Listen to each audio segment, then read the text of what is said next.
Hey folks, it's Michael with the reasonrxpodcast back again. Hope you're doing all right, staying sane and healthy in all this COVID mess.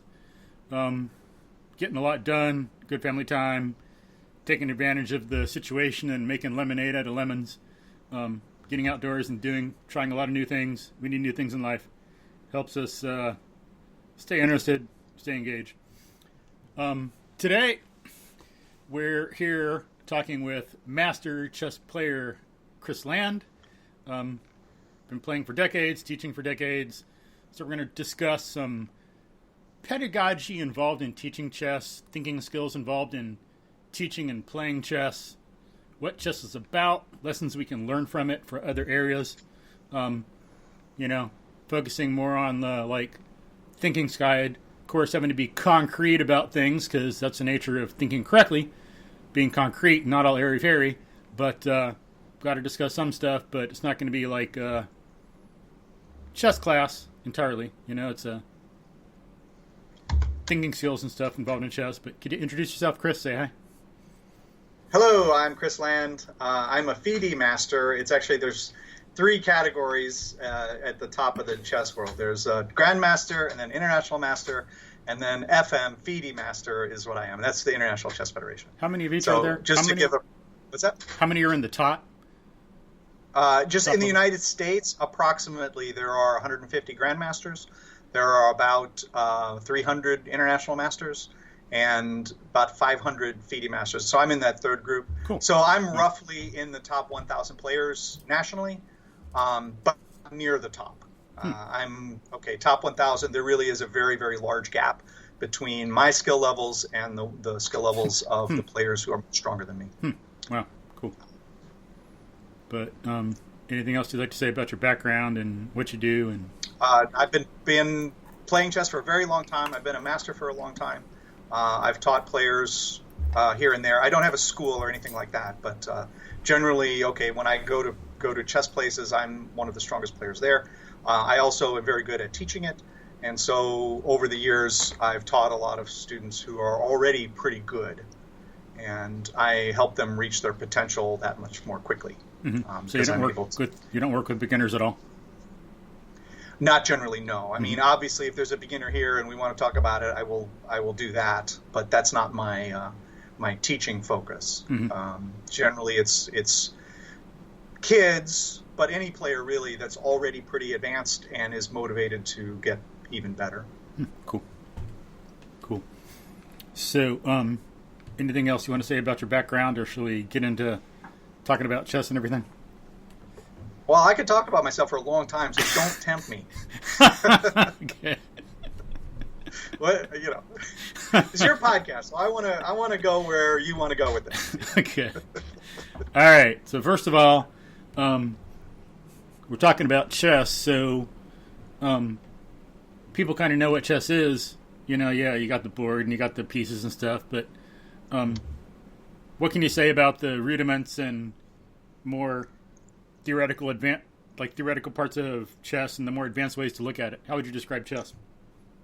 Well, one of the really unusual features of the chess culture is the existence of the rating system. And so a rating is a number. It's typically a 4-digit number, like say between 800 and 2800. And that number is a measure of your chess skill. And you obtain a rating by competing with other players who already have ratings. And the ratings are constantly fluctuating, so if you do very well, then your rating is going to go up. If you do poorly, your rating is going to go down. And over time, this pool of players, the ratings change and move. And so there's always this sense of, that's actually in the chess world, when you start talking to another person about chess, the first thing you want to know is, well, what's your rating? And it's a proxy. It says how good you are. Now, if you have two players whose ratings are, let's say, within 100 points of each other, they're approximately this similar skill level.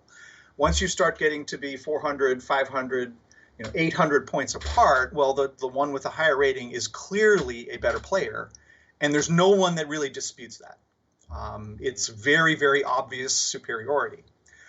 Now, when that translates over into teaching, okay, it's a little different, all right? Because just because someone is very good as a player doesn't necessarily mean that they're very good at teaching someone else. So they're related skills, but they're not completely identical. A lot of non-chess players are kind of surprised that some of the world chess players actually have coaches. They have trainers, and the coaches are not as strong. So how is it that you can learn something from someone who is on paper weaker than you? Actually, in reality, the two players play together, and the coach is going to lose to the player that they're coaching. Well, okay, but that kind of gets into the role of what a coach can do, because a coach can step outside and kind of give guidance. But at that point, you're becoming a coach and a trainer and not really a teacher, because you're not at that point teaching information that the player doesn't already know. It's more of a helpful guide. So there is this kind of stratification that's built into the chess rating system. And I think some of that issue with coaching, of course, comes up with like Olympic athletes too. Some of their coaches have done something before, but they're older. They can no longer do it, yet they have the wisdom, the broader outlook that the athlete could not have. Some things. Right.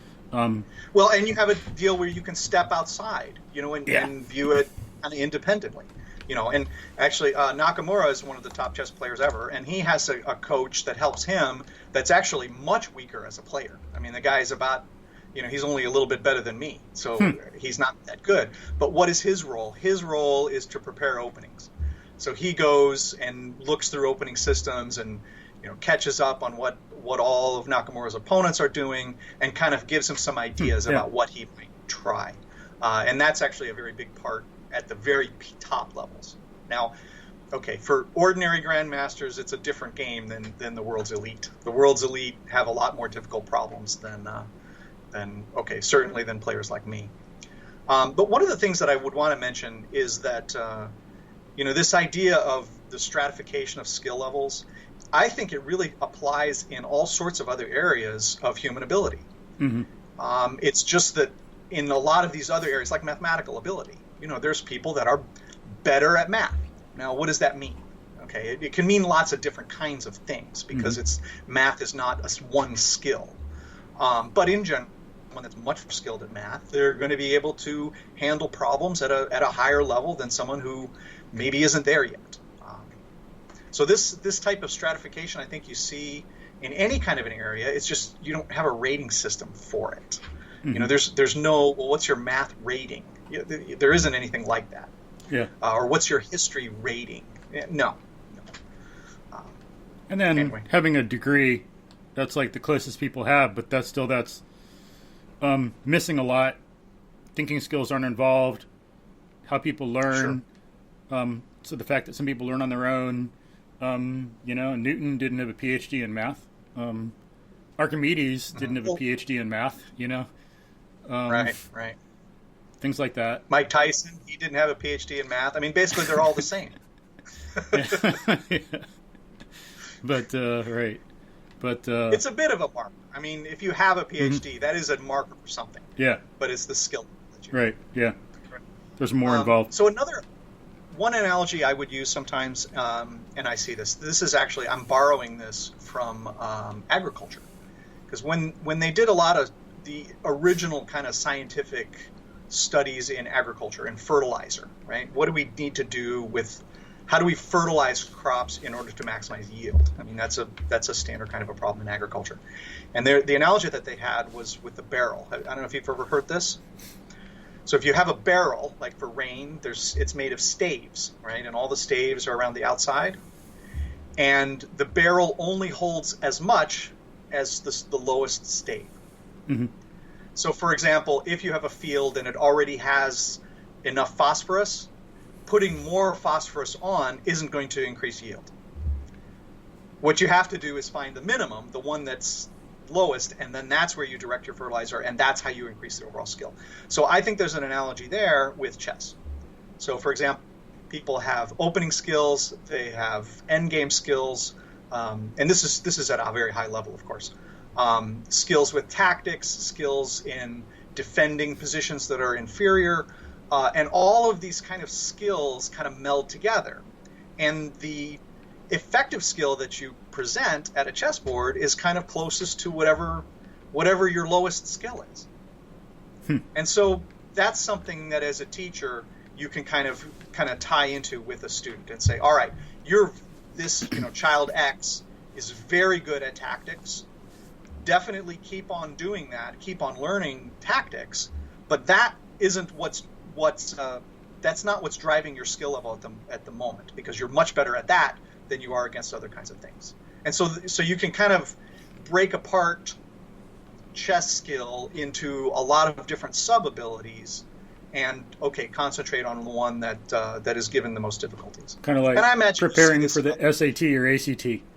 It's like, okay, you're good at reading, and you can improve more on that, and I recommend it, you should, but we really need to focus on the math.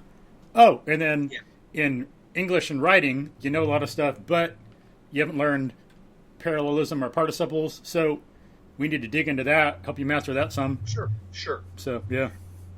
Yeah, I think you see that type of, you break out the skills, and of course it all ends up coming together anyway. Yeah. In times of performance, chess is there's a lot of skills involved in playing games in general, but chess is it's 100% known. I mean, everything is on the board right in front of you. Very highly studied, yeah. Yeah, well, yeah, extremely highly. Yes.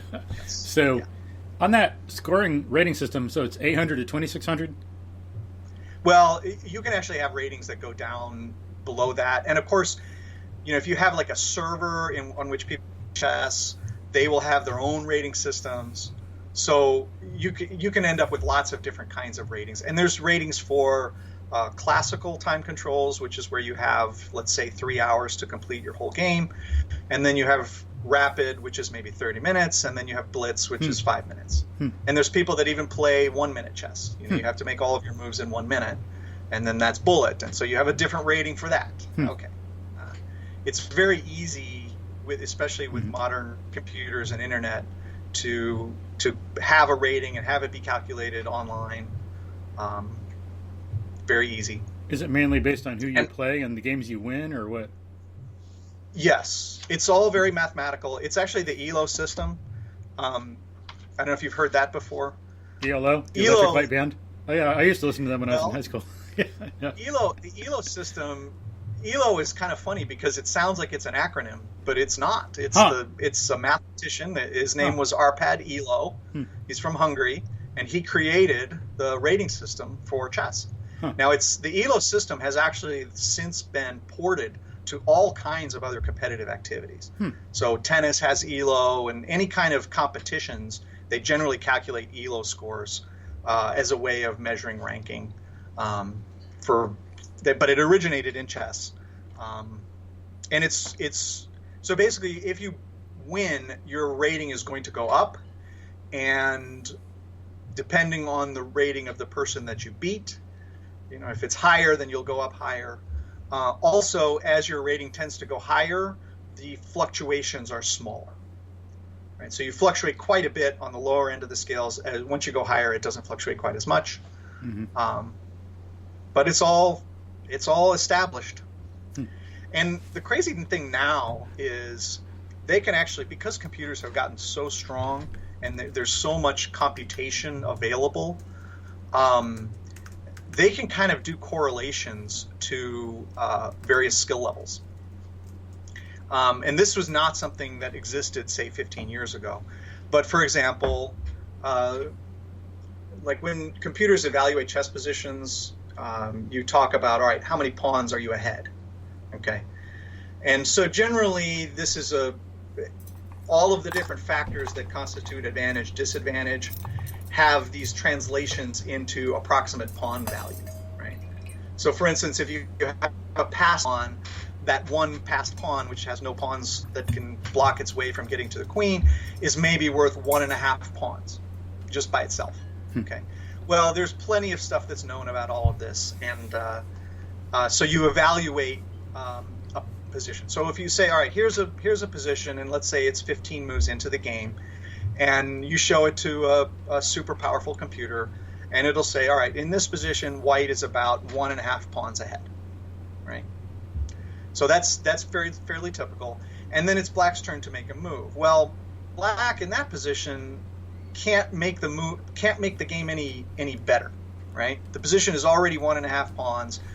The best you can do is keep it at 1.5 pawns. Mm-hmm. And if you make a move that's a little bit weak, maybe it goes to 1.7 pawns.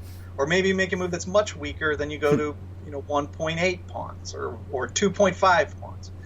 And so you can kind of correlate chess skill with distance from perfection, right? Mm-hmm. So, for example, when I play, generally on average, every move, it's maybe 0.4, 0.5 pawns that I'm away from perfection. Wow, cool. Which, okay, it would be nice to play much better. Plato was right. That proves it. Well, actually, you can't. The material world can never perfectly take the form. You actually can't. There's this thing of God's rating, of absolute perfect play, and it can't be duplicated, but it can be glimpsed mathematically. So you can kind of get a sense of, all right, even though we know that we can't actually create an entity that plays perfectly, but we can see how the computers perform against each other, and then from that you can kind of get this asymptotic glimpse of what perfect play is like, and what that type of thing, which is really fascinating. And asymptotic. All right, so what you want to explain asymptotic in case some people. Oh yeah, so an asymptote is like a curve that comes close to a line but doesn't actually touch the line. And the farther out you go, it keeps getting closer and closer, but doesn't actually touch it. So it'd be like if you're on a road and you walk over towards a railroad track, and then you never touch the railroad track, but you slowly keep getting closer and closer towards it. That'd be the railroad track would be like an asymptote. Somewhat, although it's not really possible for human beings to behave in an asymptotic way. Yeah. I mean, you're going to get to the railroad track. And you're going to get hungry. You're going to give up. You go like, why the hell am I doing this? It's like, that's right. I'm just trying to prove some math concept, and I could be getting a sandwich right now. Yeah. No, math is an approximation of the world. It isn't exactly the way the world is, but it's very useful and tells a lot of useful information. Important tool, yeah. So getting back to the thing. So I'm about 0.4, 0.5 pawns away from perfection. Wait. Time. Earlier, before we started, you said chess is mathematical, so therefore chess is a tool that approximates reality but never approaches it? Is that? In some ways. I'm just kidding. Okay, we'll discuss that later. Go back to that. Okay. Because what's interesting, and this is something I tell my parents, or the parents of the kids who teaching. All right, chess is a game about decisions. Okay. Decisions. And for a kid, here's an opportunity. You have to make a decision, and you're not gonna get any help. You don't get to ask your friend what to do, or the teacher, or your parents. You got to make the decision. And guess what? Sometimes you make a decision that maybe isn't all that good. And what happens then? Well, you lose the game. Mm-hmm. Then what? Yeah, it's an aspect of chess I hadn't even thought about. Making decisions, games in general. You set them up and start again. Huh, yeah. There's no harm that comes to you because you lost one game. Mm-hmm. You set them up again. And so here's an opportunity to practice decision making in a fairly confined way, in a way where, the impacts of your decision actually do matter to you, but it doesn't really matter in terms of your life. Mm-hmm. Not taking this thing in order to try to get into a university or any kind of a test where something is really important for your life. This is a game. And so by doing this, you can get a sense also of what you're like. How are you under pressure? Some people, they really rise to the occasion, and they love it when things get very tense. Other people, they don't like that at all, and you tend to fall to pieces when things get very tense. And just knowing that about yourself is tremendously useful for yourself in your life. And it gives you a chance to practice all of these kinds of situations and circumstances. Because you play enough chess, you're going to have it. You have the game completely winning, and then, dang, you just lost because you were playing too quickly or you got overexcited. All of those lessons are there in the game, and they're lessons that you can take with you in life. And you can learn the lessons without suffering any really serious bad side effects. Yeah, that's one reason why people have used chess for hundreds of years to practice military tactics. Yes. Although excuse me, its applicability for warfare in general is a little because in chess you know everything, right? Yeah, right. And in warfare, the big thing is you have no real idea. You're preparing for circumstances, but it never goes the way you want it to in warfare. Especially if Hannibal's involved. Hannibal will really throw you for a loop. Sure. Or whoever it was that beat Hannibal. I forgot the Roman who studied Hannibal instead of studying Romans. Scipio Africanus? Yeah. Yeah. I think so, yeah. But well, in most of the world, or at least in the Russian part of the world, the bishop is slon, which is, I believe that's right, I believe that's how you pronounce it in Russian. And that word means elephant. So in Russia, the bishops are elephants. Huh, wow. From Hannibal? Could be. Yeah, or India, The theory is that chess originated, in Arabian Peninsula, maybe a little bit more easterly into India, and then of course it traveled down the merchant roads, and as it moved in different directions, it got altered and changed. You have like a Thai chess, you have shogi, chaturanga, I think was one of the original versions of this. And then when it went in the Western direction, you adopted some additional rules. The original bishop was called an alfil, and it moved like a checkers piece. It just jumped. That was it. But when the game came into Europe in the late Middle Ages, 1400s, 1600s, you started getting these new rules. One is where the bishops moved along the diagonals completely, became a more powerful piece. The queen used to be the advisor. The Fiers, and it only moved one square in any direction, just like the king. Only you could actually, you could lose your queen and still be in the game. And then they adopted this new rule called the Mad Queen, where the queen moves any distance. And what they kind of discovered, there's all sorts of, and then the pawn, you can move 2 squares forward. So these kind of move innovations happened between the 1400s and the 1600s in Europe, and that's where the modern game of chess came about. Oh, interesting. Huh. And so far as the chess war thing, there are some games, though, that, using some games is a thing that people are doing more in modern times to prepare for warfare, since it's more intellectual. And actually, listen to a book on Audible.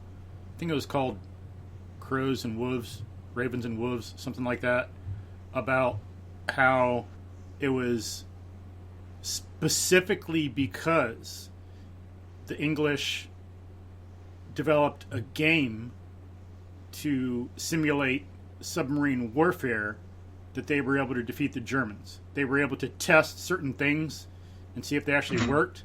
They actually used a game. Like, one guy thought it was something he did that helped him defeat some Germans, but the game showed it was wrong. And they'd come up with new strategies and tactics, and women were very critical in doing that. Unfortunately, there's not enough documentation. It was secretive, it was top secret, things like that. So, I'd love to really get into the thinking skills and deeper mental contributions involved, but at this point in history, it looks like it's not going to be possible for anybody to write a book like that, because a lot of, they couldn't make notes. A lot of the people are passed away. No one knows about the stuff, so it's just disappeared culturally now. But yeah, there's some kinds of things that do end up disappearing. The Antikythera mechanism from ancient Greece. We discovered this thing, and then wow, it turns out they could do a whole lot of mechanical calculations way earlier than anyone suspected. And then you want to describe that for folks? What was that thing? What's that? You want to describe that for folks? Antikythera? Yeah, it's It's actually the name of an island. And so in a shipwreck, they found this mechanism underneath it. And it wasn't until they x-rayed the thing many years later, they found it had all these mechanical gears in it. And it actually approximated, it was able to calculate positions of the planets and the orbits and a whole lot of other stuff. Mm-hmm. So it was something that they kind of carried on board ships as part of the technology. And it was lost. We didn't even know that they had this stuff. But, and wasn't it more complex and advanced than people thought that was possible for the time? Yeah, very much so. Very much so. It was a mechanical calculator. Is kind of what it was. Basically, it was able to do the kinds of things we do electronically, only it was done with gears and different sizings of gears, and the calculations that are involved in that are quite complex, but they could do it and did. So, yeah, we have a new thing now in the chess world with AlphaZero. I don't know how much of that has percolated outside of chess, but AlphaZero, computer chess has come a long way. When they first came out with computer machines that could play, I was actually to the point where I could defeat them because they weren't quite that good. But that didn't last very long. They've become much, much better. And now, especially, I think, so it was around 1996, I believe, that the first Grandmaster lost to a chess computer. And then, so that was, maybe it was 89. And then it was in 2005, I believe, was the last time that a human being was able to defeat a computer at tournament time controls. And since then, it's not even a contest anymore. They're so much stronger than people. But the way they play is very, very different. And what I could explain to you, the people who aren't in chess, the computer will give you an evaluation of the position. It'll say this position is 1.8. Okay, if I make this move, it's 1.8. If I make this move, it's 1.2. So that's less. So I'm going to make the one that's 1.8. Okay. What they don't care about at all is how difficult the position is to play, because all positions are equal for the computer. They don't care. They just look and look and look, and okay, everything's fine. So, but for people, like when you have stuff going on all over the place and your king is exposed, it's so much more difficult to come up with the move that really works. So you shy away from those kinds of positions. And in fact, it's bad to play into a position that is equal, but gives you all of these opportunities to go wrong.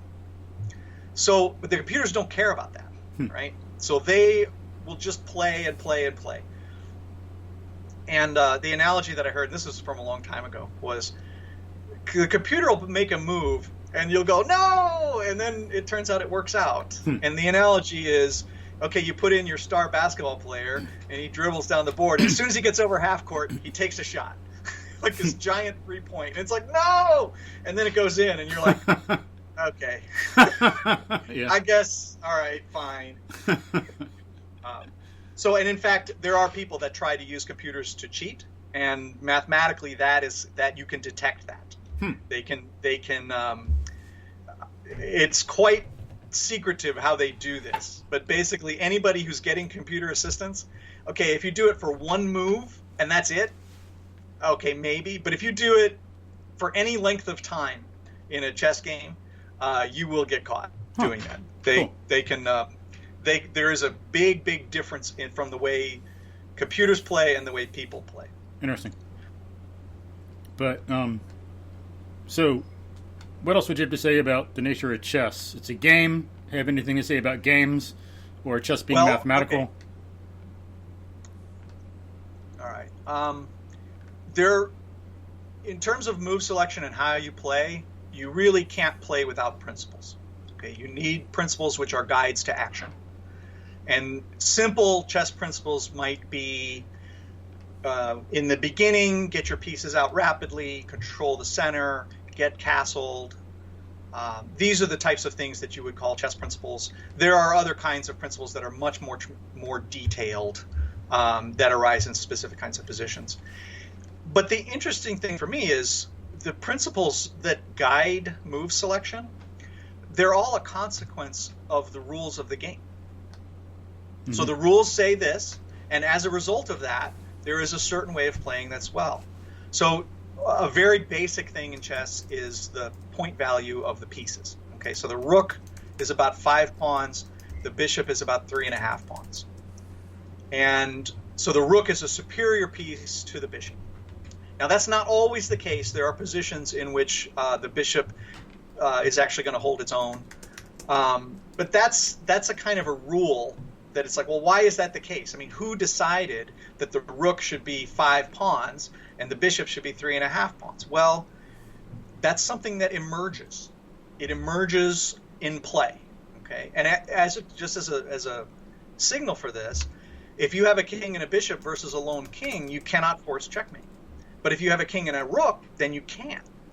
And so that's kind of a consequence of the fact that the rook is a stronger piece. And why is the rook a stronger piece? Well, it's because of the rules that you have to checkmate in order to win the game. And you can force a checkmate with a king and a rook, and you cannot do it with a king and a bishop. So all of these kinds of principles that you can ultimately are consequences of the rules. Mm-hmm. And anything else to say about how it's mathematical?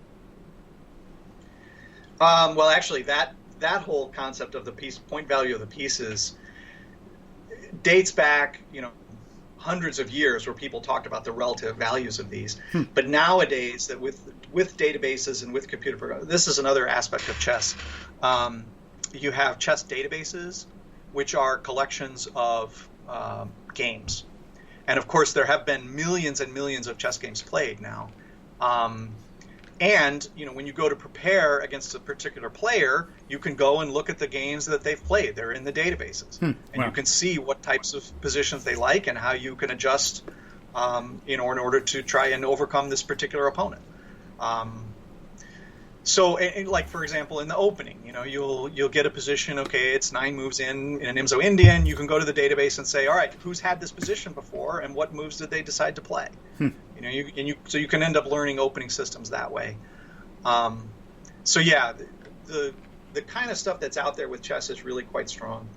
I actually did hear once an analogy to baseball, of all things. One of my friends is very into baseball, and one of the things he said that he liked about it was any situation that you get into in a baseball game is one that has already happened previously. Okay, there's runners on first and third, and there's this, all of these kinds of details about the game, and so it's a game of percentages, right? If the pitcher's right-handed, and you have all of these kinds of things. This has happened 20 times in the past, and if you threw this pitch, then this happened, and so you can use this information to kind of to play. All right, that's wild. You wouldn't think that's like that, but okay, baseball is. Yeah, and maybe some of that's come up in Moneyball and things like that. People using data analysis and data mining to figure out how to put a team together at low cost that functions really well. And what I think that happened, made into a movie, and so a team won the championship, something like that, does really well, instead of having to spend millions as some New York teams do. Yes, and of course, once you do that, then everybody copies that strategy, and it's quite effective. I mean, actually, so this is I kind of touched with this a little bit earlier with AlphaZero. So we had all of these different kinds of computer programs that have all been basically the same. They just have stronger hardware, stronger software, and you end up getting super powerful. Houdini was a top computer opponent, and then Stockfish is the new one that's like the top. But then AlphaZero came along, and AlphaZero was completely different because it was custom designed. So it had custom chips that were particularly built for the purpose of this. And what it did was they fed it the rules, and they say, here's the rules of the game. And AlphaZero played against itself and independently learned how to play. Through playing not millions of games, but many, many more than that. And so through self-play, you get better and better and better. And it was able to determine all sorts of things. Well, then, now that this has been going on, and so you had this entity that basically was able to duplicate all of the knowledge of human history about chess in a day and a half. some ridiculously small amount of time. And so then they test it out. They play it against Stockfish. Now, Stockfish was handicapped in some respects. But AlphaZero basically did beat Stockfish pretty handily in this kind of thing. And so we have this situation where novel software, novel hardware can learn a game to perfection, or at least close to perfection, better than any other entity. Well, guess what they've done now? Now they've taken the same basic thing and applied it to other games. So AlphaZero, AlphaGo, but you can take any kind of a game and have this AI, learning system that gets put together that accommodates this, and that's quite extraordinary. And that's, I think, the direction where some AI research is going, where through self-play, it can end up independently deriving a lot of these principles that humans have worked on for centuries. So it's remarkable. Now, is there anything mathematical about chess other than the point value, or does that point value sum up everything about the rules and principles? It's emerged. It emerges. Yeah. Now, for example, there's the knight is worth about 3.5 points, 3.5 pawns, and bishop is worth 3.5. So how very odd that you have these two pieces that move very differently from each other that are approximately the same value. Well, that's just it's a coincidence. Is what it's working. It's like, the moon and the sun are approximately the same disk size in this thing. Well, why is that? It's just an accident that is that way. So, and if you made the game a little bit bigger, like if you played chess on a 9x9 board instead of 8x8, then the bishop would be stronger and the knight would be weaker. Interesting. And if you played it on 7x7, then the knight would be stronger than the bishop. So you have, it's just on an 8x8 board that they're approximately the same. Wow. Now it also depends on the number of pawns that are on the board. So chess positions that have lots and lots of pawns, the knights are generally better. And the ones that have fewer pawns, the bishops are better. And of course, because of the rules, nothing ever comes back onto the board. So when you get pawn exchanges, that's kind of the direction it always goes. So as a result, there's a general tendency to prefer bishops very slightly over knights. But of course, there's also, that's just one principle. Bishops are a little better than knights overall, but not in every position, and people happily exchange bishops for knights. So maybe that's a little bit of too advanced of a principle. But so it's a bit about chess, the history of it. Everybody knows chess pretty much. So everybody's an expert. Yeah. Everybody's an expert. I've had people talk to me. Well, you know what chess is all about, and they're talking to tell me about why chess is so great, and what about it, what you need to do in order to be a good player. I'm like, really? I wouldn't have known. Thanks. I know. It's funny. It doesn't happen all that often. What are some of the things that people say? Some of the mistakes? Well, I think in general, people who are very skilled in one area believe that they have the similar kind of skills in something like chess. And really, the skill levels are way high on this. It's really hard to kind of convey the kinds of things that human beings are capable of in terms of making decisions about chess moves. If we played across the screen or something and you didn't know who was sitting there, you couldn't tell the difference between me and the world champion. We would both just beat you, and then that would be it. Yeah. And really, you wouldn't be able to tell. Yeah. There's no stratification. Whereas in fact, me against the world champion, I'm not going to do all that well. On paper, I'm supposed to get one draw every 20 games. Good luck with that. Yeah. Maybe I'm just lost before I start. But people don't really, they're like, okay, people are good, and then you're okay. But no, it goes well beyond that in terms of what people are capable of. And I think that applies in lots of areas. Human skill is quite profound. And people can be really, really, really good at things. Yeah. So let's get into some of the maybe thinking skills, pedagogy of teaching and doing. So what are some of the things involved in teaching chess? How do you do it? All that? Well, generally, of course, I'm going to play a sample game and see how they go about making decisions. Some people play very quickly. Some people are really hesitant. They want to take a huge amount of time. There is definitely a factor in the amount of time that you spend, but there's a limit to that. And in fact, here's another mathematical thing. I'm giving you all these little tidbits, right?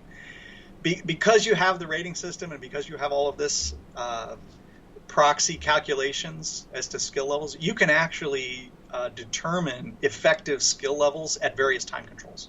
Okay, so there's some people that, all right, if you have a certain skill level, let's say you play daily chess.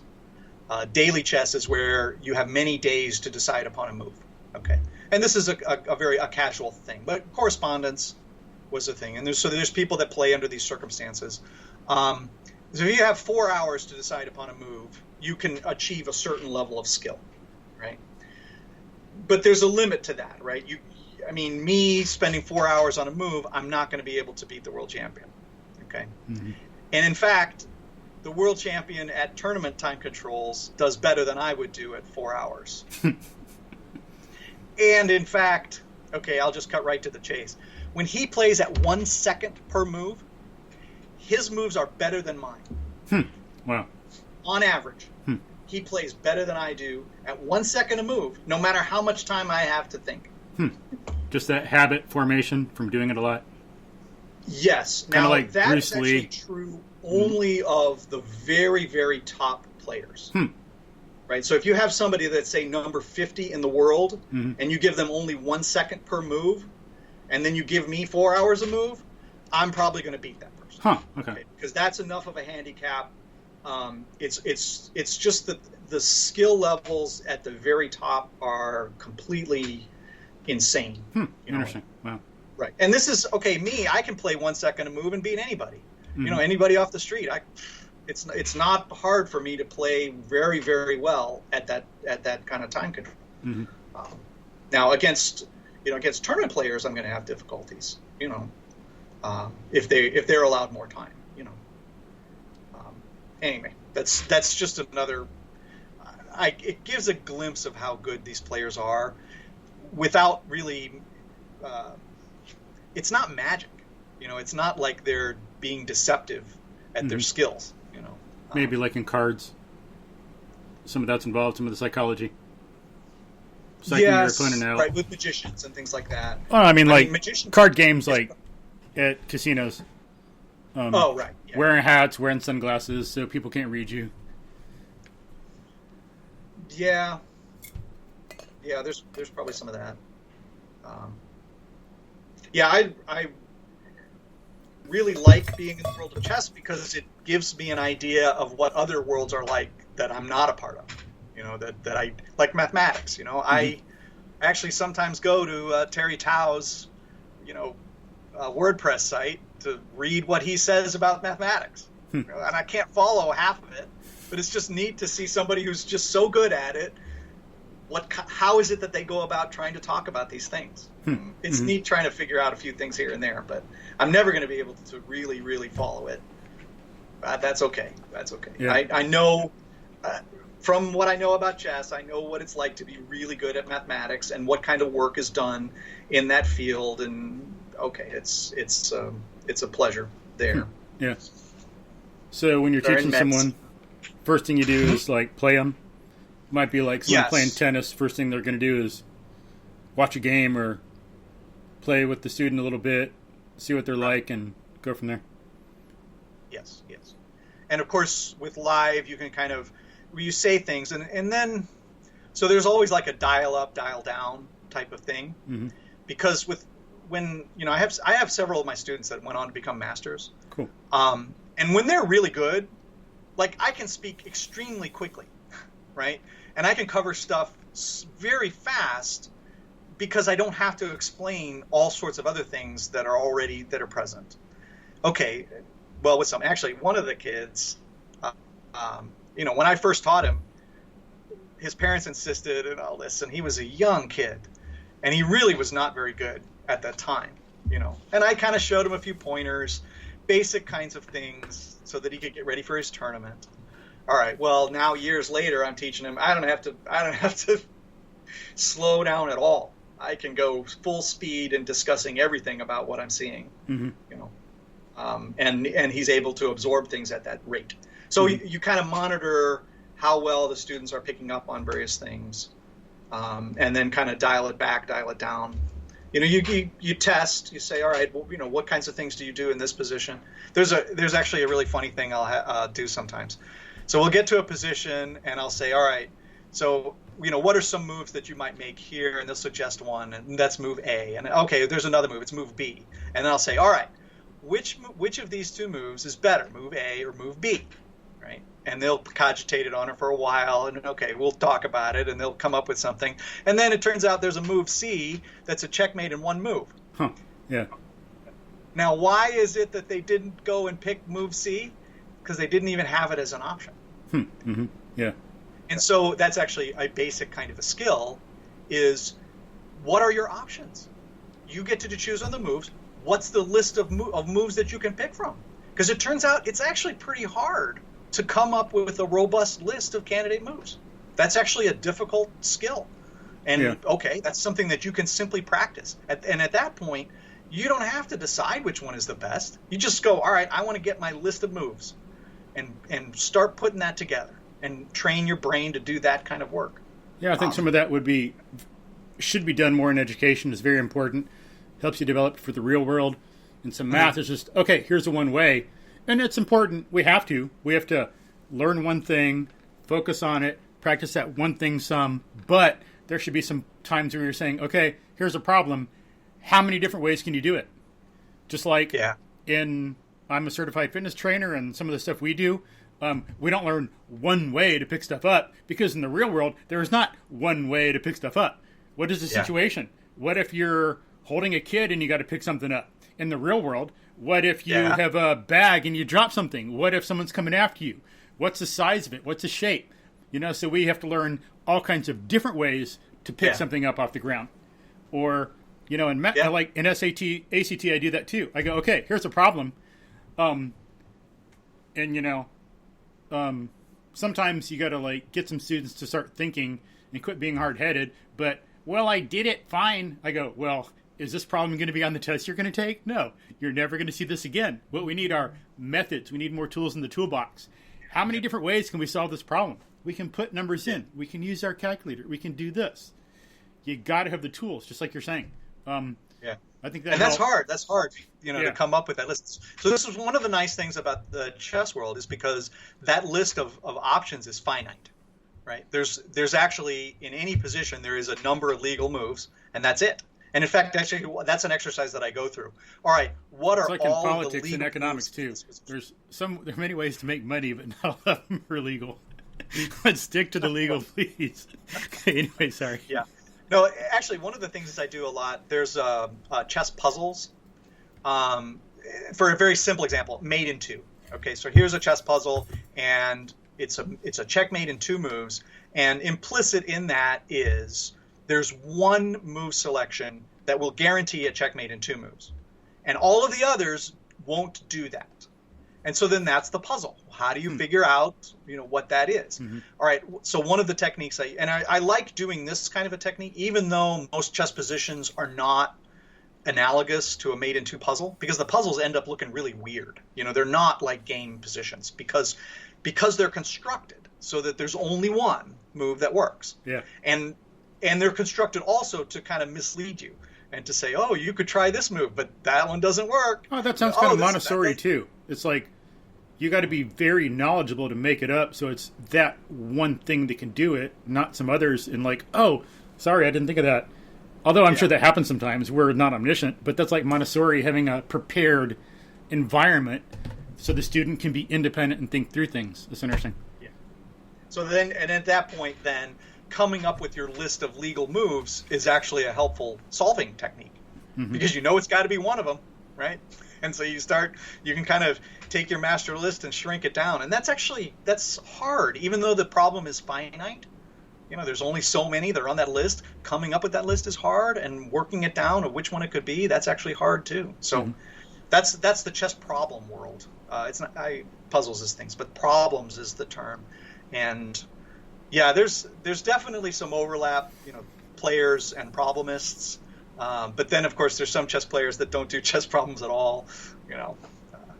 Anyway, chess is a very deep world. Yeah. How long might you have to give someone when you're giving them a lesson and teaching them if you do the thing where you just list the possibilities? Where, okay, you did that. What else could you do?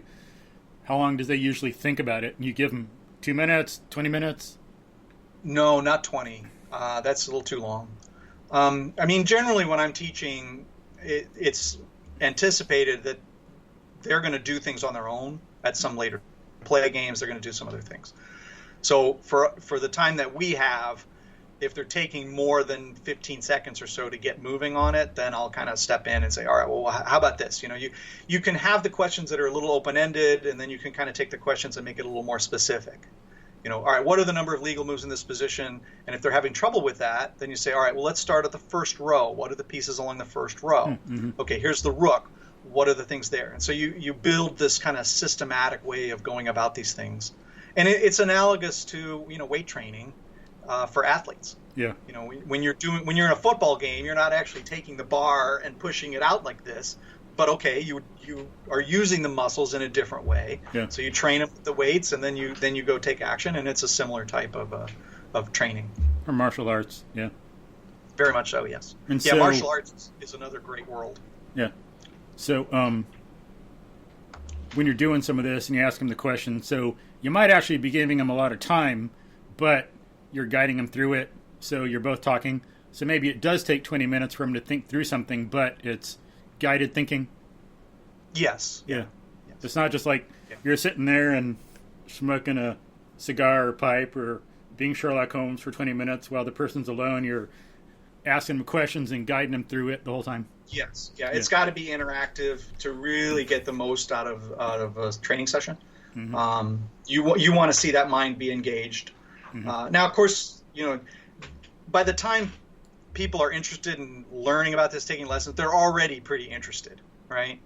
So it's not that hard to get people to be excited about it. And they're able to come up with, they have a lot of experience, they've played, they know a lot, so they're able to generate possibilities and they're used to it. It's become mental habit already.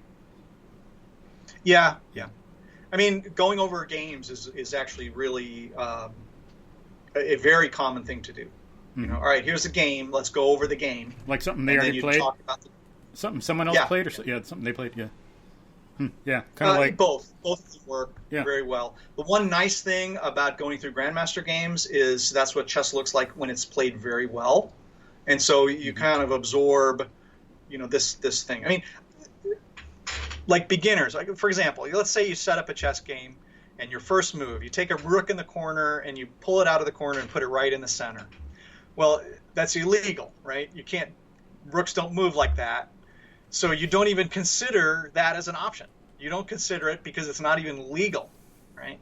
Well, as you get stronger, there's certain categories of moves that you just don't even consider because it's obviously not a move that's worth playing. And so a lot of times what will happen is people will play moves. Now, of course, I'm much more sensitive to that type of stuff now. So people will play something and I'm like, oh, okay, there's something wrong with that move, but I don't know immediately what it is. Yeah. So, okay, we'll have to try and find out. And a lot of times the thing that's wrong with a move is that there's something better, right? So if there wasn't this better option, then that move would actually be okay. Mm-hmm. But there's a better option and therefore you should go with the better option. All right. Yeah. Yeah, it's good to go over the games like that. I think that should be done more in education. You see it's done with some sports teams, especially higher end. Mm-hmm. That's critical to look at their performance and evaluate it and break it down in every detail. Mm-hmm. And some of that might have been what probably went into helping Usain Bolt because he's taller, and so he starts out slower than people who are shorter. The first 20 or 30 yards, someone who's shorter has an advantage on developing acceleration. But once you get to that point, he's got the advantage in getting a high velocity and going far. So what they did, and I've seen in read this, seen some videos talking about how they coached him. Instead of picking his feet up as normal, they had him keep his feet lower, a lower trajectory towards the ground, more elliptical, rather than like circular. So folks, it'd be like if you get a circle or balloon and you smash it in a little bit, you know, and instead of being a circle, like half circle off the ground, you smash down the circle so it stretches out further and it's lower to the ground. It'd be more elliptical like that. They had him do something like that with his feet so he could develop more acceleration at the beginning and be further ahead relatively than he otherwise would have been, and then power through at the end with using his higher height, bigger legs to go through. But sports teams do that. I'm sure they did that with a lot of video. And that's a big value in really learning to write well. Kind of the same thing, evaluating your own essay. You play a game, you evaluate it. You write an essay, you evaluate it. That's how you learn to write better. And just playing games alone and never thinking about them, you can learn some, but if you just write an essay and never do it again, you're really not going to learn as much about writing essays and thinking as you would if there was more interaction and cycling. Like, I think they should, maybe not every essay because they might run out of time, but if they'd go through at least some 3 times, the student writes it, turns it in, corrections, you got to do those, rewrite, then that would accelerate the process of developing good, not just good writing skills, but better thinking skills. It'd really improve education, I think. But that's absolutely true. Yeah, the iteration there is essential to learning. You know, no matter how good you are, you can't get better if you don't have this feedback loop. Yeah. It can't just be information coming into you and then that's it. You have to put it back out into the world some way and then look at what you did and how does it go and make adjustments. I mean, even the very best in the world still are going through that kind of a process. Mm-hmm. You know, you evaluate what's going on and that iteration you're talking about is key to all learning. Process, yeah. Or just like you said the best people have a coach. It's like I've heard from some people that say in terms of fitness training, weightlifting and stuff, he who has himself for a coach has a fool for a coach. Yes. Yeah, lawyers. Anyone who is their own lawyer has a fool for a client. Yeah, true. But and so when you're doing the problems thing, it's kind of the same iterative process as when you're asking them the possible ways to go through what else you could do in a move. You ask them something, and then what's on the first row, what's on the second row. Keep asking them questions and driving it forward. Okay. Yeah, and that's establishing a base level of skill. Mm-hmm. You know, with these kinds of things. Mm-hmm. The one nice thing about chess is there's videos out there where people are doing analysis of games, etc. And the very best chess players in the world will absolutely talk about what happened in their game. You know, and so you can actually listen to them and you hear what they have to say about this. Wow. Yeah, I do think that's actually kind of a big tell for skill level is the vocabulary and how you discuss problems in the field. You know, makes sense. This type of thing. Like for anything. And you can really kind of tell. You know, it's not that often, but on occasion you get players who really are not very good that like to talk. You know, and so they'll start talking about chess positions, and it's like they're really missing a lot. You know, and so they're saying a few things, but it's like, no, that's not really what's critical here in this position. You know, no, that's not a really common situation. I shouldn't. Sounds good to people who don't know what they're talking about, but then to people like you can take it apart, and the person doesn't know much about as much as they say. That's not common. I should, and I certainly am not going to be mentioning names or whatever because people are hiding behind this. But when you see people online that are discussing things,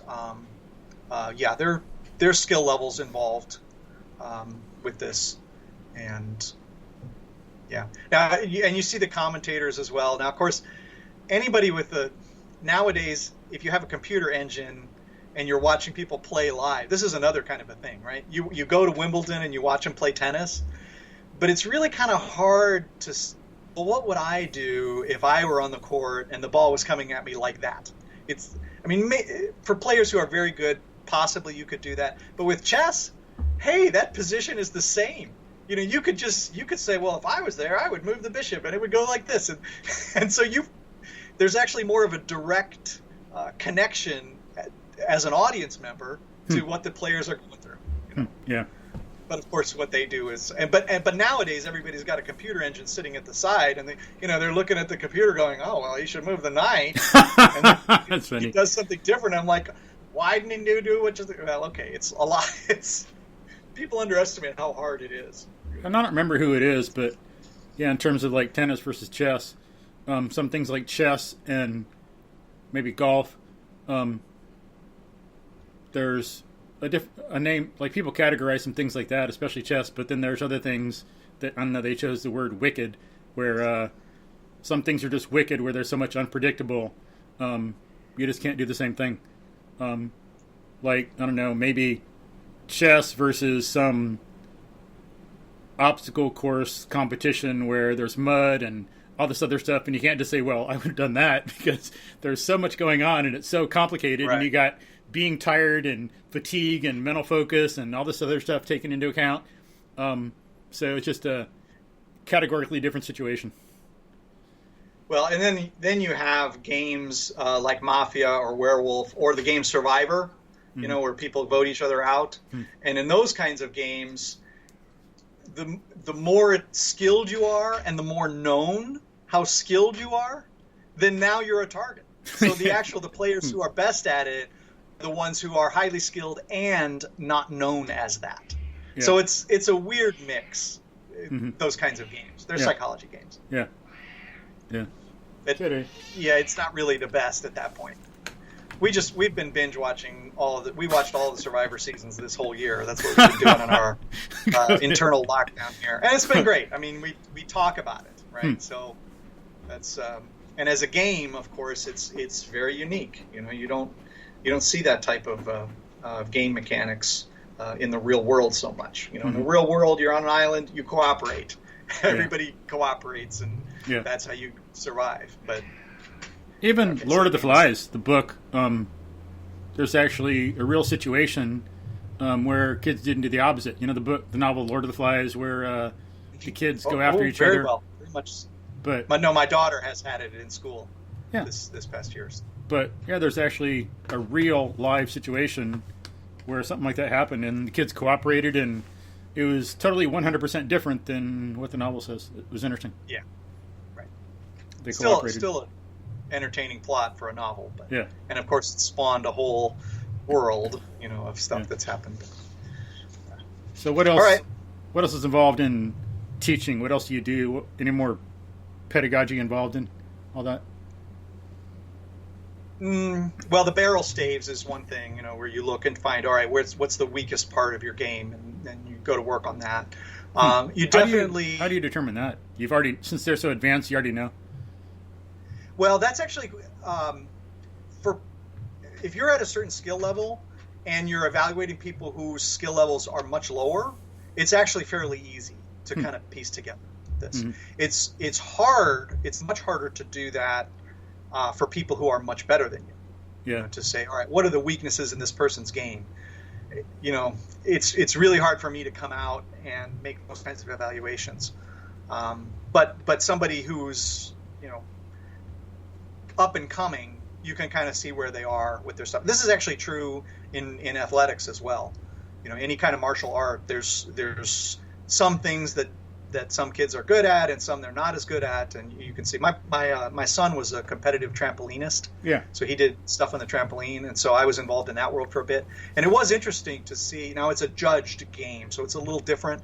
You have the judges who are evaluating performance, but there's some kids do the twists really well and other kids don't, and other kids, so there's like this whole different set of performance levels in all of these different areas, and it all kind of combines to equal this level of performance.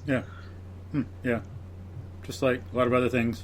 Tennis, some people have a good serve, maybe not so good at the backhand, great backhand, not so good at like I don't know, whatever else, or yes, exactly. That's exactly it.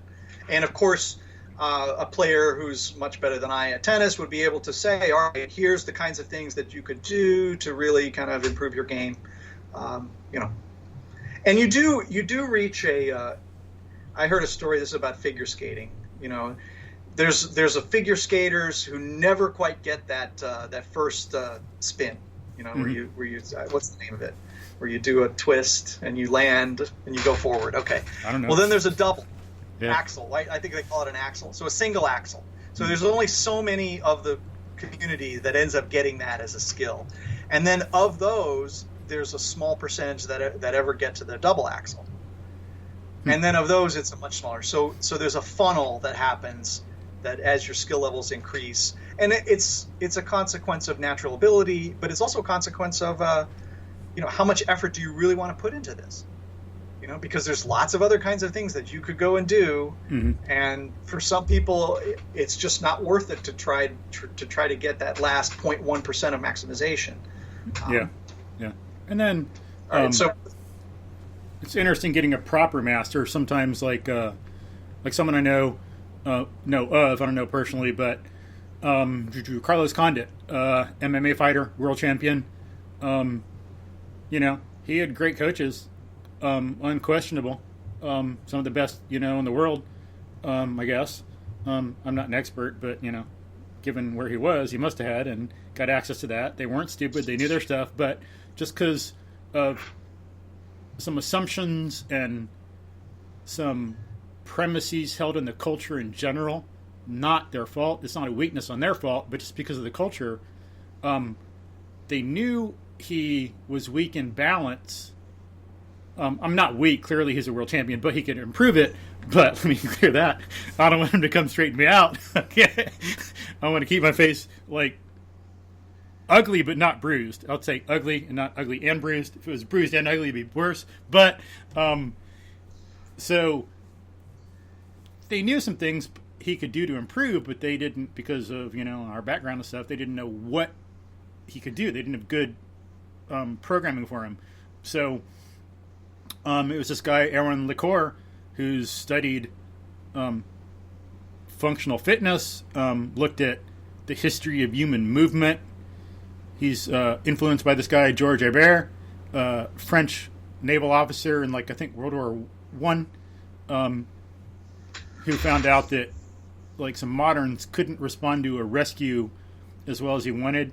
But then some others, like some so-called primitives who were good at the movement humans have been doing for millennia, they were better able to respond. He learned from them, brought this into play, this more like traditional, real functional fitness.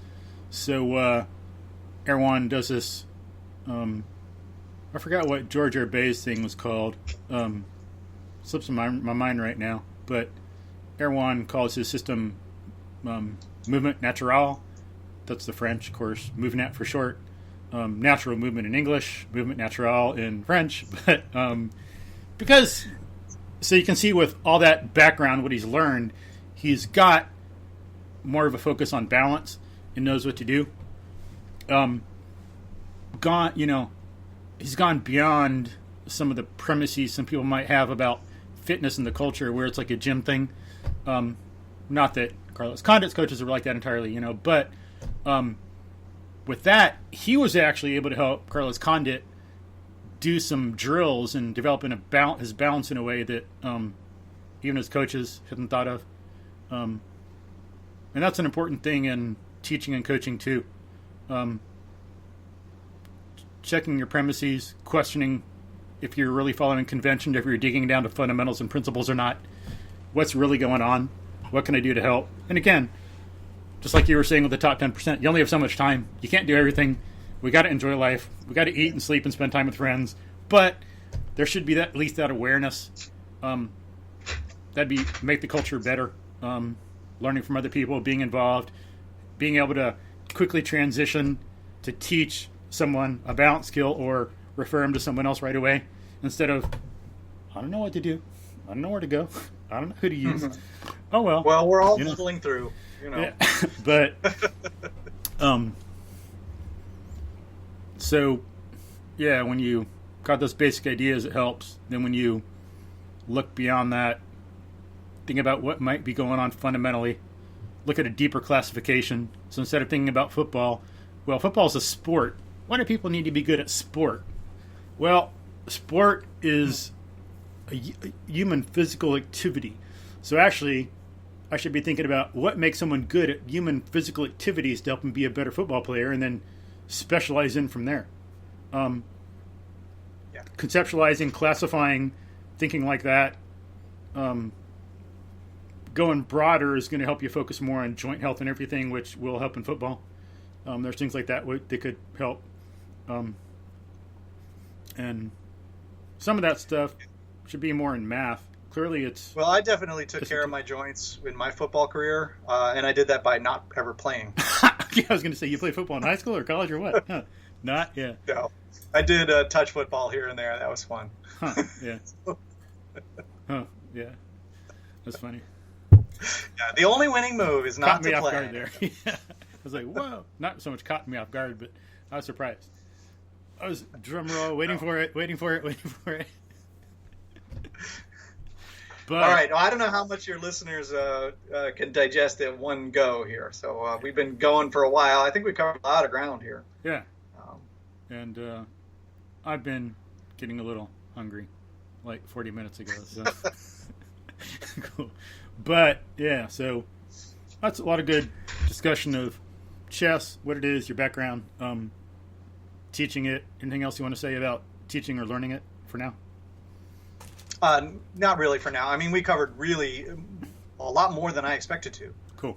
With this. So yeah, the whole, I mean, pedagogy is, the important thing for pedagogy for me is, okay, how exactly do you pronounce that word? Because I actually had to look it up. Yeah, apparently there's like 5 different ways of pronouncing it, and they're all legitimate. I'm like, yeah. Well, what kind of chance does that give for teaching? Pedagogy. Yeah. Anyway, it's a good word. Mm-hmm. I think people would use it more if they knew that they were pronouncing it correctly. Because I certainly would be in that category. But you've said pedagogy enough that I'm comfortable saying it that way also. Cool. Yeah. So we can both be wrong together then. Sweet. That's what I tell my students sometimes. Like, we're in a group class. Someone says something. Is this the right answer? I go, that's what I got. I think we were both right or we were both wrong. Yeah. All right, cool. So thank you, Chris. Appreciate the talk. Appreciate the time. Awesome. All right. Yeah, I don't know. I will see how you carve this up. Because it's going to be one show. It'll be a long one. So it's going to be raw. It's not carved. It's real and raw. Straight up. All right. So go ahead and stop this.